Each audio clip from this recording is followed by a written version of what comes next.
Hello students, class 7 প্রশ্নবিচিত্রা রায়মার্টিনের third সামেটিভের তোমাদের 15 নম্বর স্কুলের part 1টা solve করে দিয়েছিলাম, উত্তরপাড়া গভর্নমেন্ট হাই স্কুল। এবার পার্ট 2টা সলভ করব, আনসিন এবং গ্রামারগুলো। তো যারা এখনও পার্ট 1টা দেখোনি, তোমরা উপরে আই বাটনে লিঙ্ক দেওয়া আছে বা নিচে ডেসক্রিপশন বক্সে লিঙ্ক দেওয়া আছে, তোমরা ওইখান থেকে দেখে নিতে পারো। বা এর আগের স্কুলগুলো যদি না দেখে থাকো তাহলে অবশ্যই দেখে নাও। আর যারা ভিডিওগুলো দেখছো অনবরত, তোমরা অবশ্যই জানিও ভিডিওগুলো কেমন লাগছে, বা কোথাও কোনো বুঝতে অসুবিধা হলে অবশ্যই আমাকে কমেন্ট বক্সে কমেন্ট করে জানিও। তো চলো আর বেশি কথা না বাড়িয়ে আজকের পার্ট 2 ভিডিওটা শুরু করা যাক। দেখো, আমি আনসিনটা পড়ছি, ভালো করে আনসিনের মানেগুলো বুঝে নাও। In the reign of queen Elizabeth অর্থাৎ রানী এলিজাবেথের শাসনকালে there lived a famous English man named sir Walter Raleigh. তাহলে তৎকালীন সময়ে অর্থাৎ কুইন এলিজাবেথ, রানী এলিজাবেথের রাজত্বকালে একজন বিখ্যাত ইংলিশম্যান বাস করত, তার নাম হচ্ছে স্যার ওয়াল্টার রালে। দেখো, এর স্পেলিংটা হচ্ছে RALEIGH, তাহলে এটাকে রালেই বলবে, ঠিক আছে। তারপর দেখো, he was a gentleman and a favourite with the queen. তিনি ছিলেন একজন খুব ভদ্র মানুষ এবং তিনি রানীর খুব প্রিয় মানুষ ছিলেন একজন। He was scholar, a poet and a brave and daring soldier. তিনি ছিলেন একজন বিজ্ঞ, একজন কবি এবং একজন সাহসী সৈনিক। He sailed to the new world which we call America. তিনি একটা নতুন বিশ্বে ভ্রমণ করেছিলেন যাকে আমরা আমেরিকা বলে চিনি। অ্যান্ড হ্যাড মেনি অ্যাডভেঞ্চার্স দেয়ার, এবং সেখানে তিনি অনেক অভিজ্ঞতাও সঞ্চয় করেছেন বা অভিজ্ঞতা অর্জন করেছেন। He did two useful things, তিনি দুটো খুব গুরুত্বপূর্ণ কাজ করেছিলেন।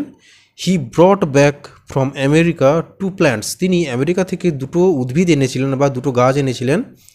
Which became very popular with the Europeans, এবং যেই গাছ দুটো পরবর্তীকালে খুব জনপ্রিয় হয়ে উঠেছিল, ঠিক আছে। ওয়ান ওয়াজ টোবাকো, একটা ছিল tobacco, the other was potato, এবং আর একটা ছিল আলু। Before this time potato was unknown in Europe, এর আগে ইউরোপে আলু ছিল একটা অজানা জিনিস বা অজানা একটা গাছ বা অজানা একটা উদ্ভিদ। But it is now one of the most common foods all over the world, কিন্তু এখন এই আলুটাই সারা বিশ্বে একটা কমন খাবার হয়ে দাঁড়িয়েছে, ঠিক আছে। তারপরে দেখো, রালে ফার্স্ট প্ল্যান্টেড পোটাটোস ইন আয়ারল্যান্ড, রালে প্রথম আলু লাগিয়েছিলেন আয়ারল্যান্ডে। And পোটাটো became to the Irish what wheat is to the Punjab, এবং যেটা হচ্ছে পাঞ্জাবের কাছে যেমন এটা পাঞ্জাবি আছে, তো পাঞ্জাবিদের কাছে যেমন গম একটা প্রিয় খাবার, ঠিক তেমনই আইরিশের কাছে যেন আলু একটা এরকম কমন বা প্রিয় খাবার, ঠিক আছে। And rice to the Bengali and Madrasi এবং বাঙালিদের যেমন ভাত, পাঞ্জাবিদের যেমন গম, ঠিক তেমনই আইরিশে তেমন আলু, দেয়ার চিফ ফুড, ঠিক আছে।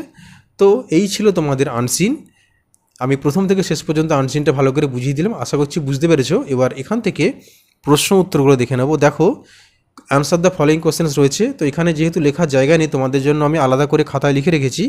তোমরা খাতাগুলো আমি যেটা লিখেছি সেটা দেখে তুলে নাও, এবং আমি যদি হাতে লেখা একটু বুঝতে অসুবিধা হয় আমি বলছি, তোমরা সেই মতো লিখে নাও। তো চলো দেখে নেওয়া যাক। দেখো, প্রথম প্রশ্ন ছিল হু ওয়াজ স্যার ওয়াল্টার রালে। আশা করছি তোমরা হ্যান্ডরাইটিংটা ভালোভাবে বুঝতে পারছো, এবং আমি তাও বলে দিচ্ছি উত্তরগুলো। তোমরা যদি বুঝতে না পারো তো আমি যে বলছি তোমরা শুনে শুনে লেখো, ঠিক আছে। তাহলে উত্তরটা দেখো, sir Walter Raleigh was a famous Englishman, a gentleman, scholar spelling হচ্ছে SCHOLAR, scholar, poet and brave soldier, full stop. He was a favourite of queen Elizabeth, ঠিক আছে। তারপরে দেখে নাও দুয়ের দাগে, what were the two useful things that Raleigh did. Sir Walter, এবার আমি উত্তরটা বলছি, ঠিক আছে। Sir Walter Raleigh brought two useful things from America, tobacco and potato, ঠিক আছে। তারপরে দেখো, where did, 3 question, where did Raleigh plant potatoes first. Raleigh first planted potatoes in Ireland. ঠিক আছে, আচ্ছা এটা হচ্ছে আর এ হবে, যাই হোক এখানে এ লিখবে, ঠিক আছে, এটা আমি খেয়াল করিনি, এখানে ই হয়ে গেছে, তো এই দুটোতে এ লিখবে, ঠিক আছে। তো হয়ে গেল অ্যান্সার দ্য ফলোইং কোশ্চেন্সগুলো। এরপরে দেখে নেব কমপ্লিট দ্য ফলোইং সেন্টেন্স। দেখে নাও কমপ্লিট দ্য ফলোইং সেন্টেন্সগুলো। প্রথমে বলা হচ্ছে sir Raleigh lived in the time of queen Elizabeth, এটা ট্রু হবে। আচ্ছা সাপোর্টিং স্টেটমেন্টটা আমি লাইনগুলো বলছি, তোমরা সেই লাইনগুলো লিখে নাও। দেখো, in the reign of queen Elizabeth there lived a famous Englishman named sir Walter Raleigh, ঠিক আছে, একদম প্রথম লাইনটা হচ্ছে সাপোর্টিং স্টেটমেন্ট হবে। দুই থেকে দেখো the queen did not like Raleigh, এটা ফলস হবে। সাপোর্টিং স্টেটমেন্ট তাহলে কী হবে? He was a gentleman and a favourite with the queen, ঠিক আছে। তিনে থেকে দেখো Raleigh was a learned soldier, এটা ট্রু হবে, কারণ এখানে দেওয়া আছে he was a scholar, a poet and a brave and daring soldier. তাহলে তোমাদের অ্যান্সার দ্য ফলোইং কোশ্চেন্স এবং ট্রু ফলসগুলো হয়ে গেল। আশা করছি খুব সুন্দরভাবে তোমরা খাতায় তুলে নিয়েছো এবং আমার হাতের লেখা যদি বুঝতেও না পারো, আমি যে ভয়েসে বললাম তোমরা আমার কথাগুলো শুনে নিশ্চয়ই লিখেছো। তো চলো এবার শেয়ার দেখে দেখো complete the following sentence. The chief food of the Madrasi is rice. Raleigh sailed to a new world called America. The chief food of the Irish is potato.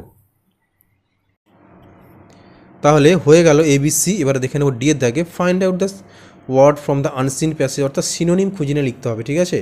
Very popular থেকে কী হবে? ফেমাস, মানে বিখ্যাত। এরপরে দেখে নেব তিনের দাগে গ্রামার সেকশনটা। দেখো, নেইদার সি নর হার ব্রাদার ইজ ইন্টেলিজেন্ট, ঠিক আছে। তারপর দেখো rice and curry is his favourite dish. তারপরে দেখে নাও এখানে ডিগ্রি করতে বলা হচ্ছে mister Ghoshal is busier than mister Patnaik বা পাটনিক, তাহলে এটা কি BUSIER বিজিয়ার, ঠিক আছে। তারপর দেখো দুয়ের দাগে পার্বতী হ্যাজ দ্য লংগেস্ট, এটা সুপারলেটিভ ডিগ্রি আছে আর এটা হচ্ছে কম্পারেটিভ ডিগ্রি, ঠিক আছে। তাহলে এটা কী হবে? Longest here in the class.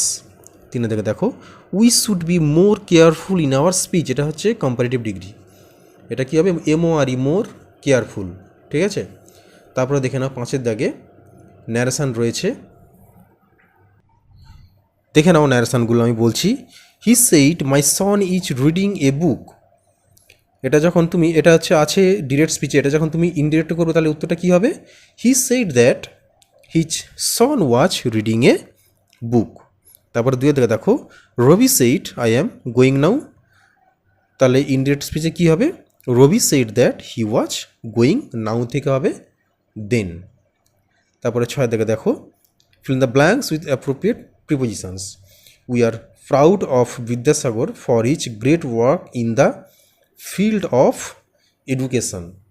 তাহলে তোমাদের হয়ে গেল 15 নম্বর স্কুলের পার্ট 2টা, অর্থাৎ গ্রামার এবং আনসিন।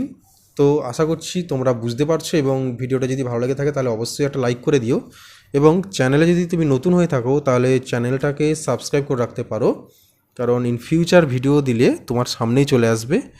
তো চলো তাহলে ভালো করে স্কুলটা প্র্যাকটিস করো। এরপরে আসবো 16 নম্বর স্কুল নিয়ে, অর্থাৎ শেষ স্কুল, এটাই হচ্ছে শেষ তোমাদের রায়মার্টিন প্রশ্নবিচিত্রার থার্ড সেমিটিভের জন্য এটা শেষ স্কুল, এটা নিয়ে আসবো। তার আগে তোমরা তাহলে আগের স্কুলগুলো ভালো করে প্র্যাকটিস করে নাও।